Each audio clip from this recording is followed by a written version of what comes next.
growing up in the 60s, like there's literally places you can't go to, certain education you can't get, different things. So, but now we in a completely different time where the only issue that we have as a collective is the fact that we got all these internal issues, these mental issues. So what we got to figure out now is just how to get over ourselves. Because we go out there, picket, activate in the streets. Like black people was really a collective. You feel me? Like we all have these righteous, demands that we wanted for our lives to change, for the government, for the communities, for the whole nine. Now we at this place where we got all this power, control, we got all of this technology, opportunity. I tell people, man, we ain't got no more righteous demand. Bro, black people have black privilege on social media. Like, think about it. We can go up to our kings and queens and ask for help.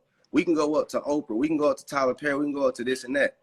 Other people can't, white people can't go up to Trump and say, hey, give me a shout out, give me this and that. You get what I'm saying? So when black people make a lot of excuses, I be like, listen, you have the ability and the same knowledge and the same mind. You're not slow. You're not mentally or physically incapable of doing anything another human being can do.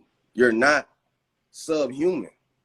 You get what I mean? And that's really what I'm trying to get our people to understand is we're not subhuman. We're human just like everybody else. We can get up and try too. You just got to channel that energy. Offered him an opportunity already that he didn't want to take. And not even just specifically on that, brother, because, the epidemic out here is a lot of males that act like that. That's just effeminated. That's the mindset. It's an effeminate mindset where, I was talking to my brother Mike Rashid, was talking about how testosterone makes a man appreciate hard work. Like when you got that testosterone, you can enjoy hard work.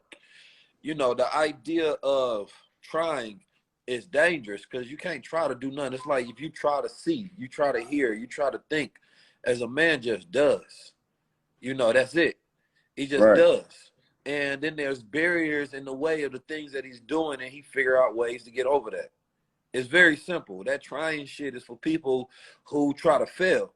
You understand me? But trying doesn't make sense at all. So once you have a mind and you have capabilities, if I see another man do something, if I see you making money in options, I automatically think I can make money in options. I do have to go through the process of what you've done in order to get there. I do have to put my mind in that same place, but you already showed me it's possible.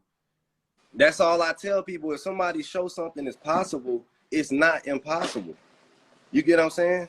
So it's like if they created a rocket ship and that motherfucker took off, that means it's possible. That's a fact.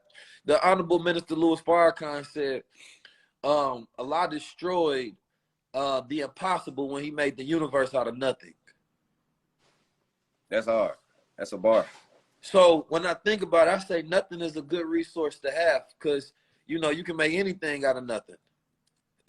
Like the power of the mind is just that. If you focus it in an area in which you want to improve, then you will improve it as long as what's in your mind is the ingredients of how to improve that, right? So, like, let's take financial literacy, something that, we speak a lot about.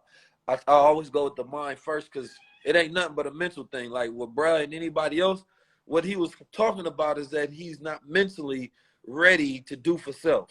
He's not, he don't have that will. He doesn't shame himself enough to go out there and go execute. But that's the only thing that's in his way is his own self. So that's then what I'm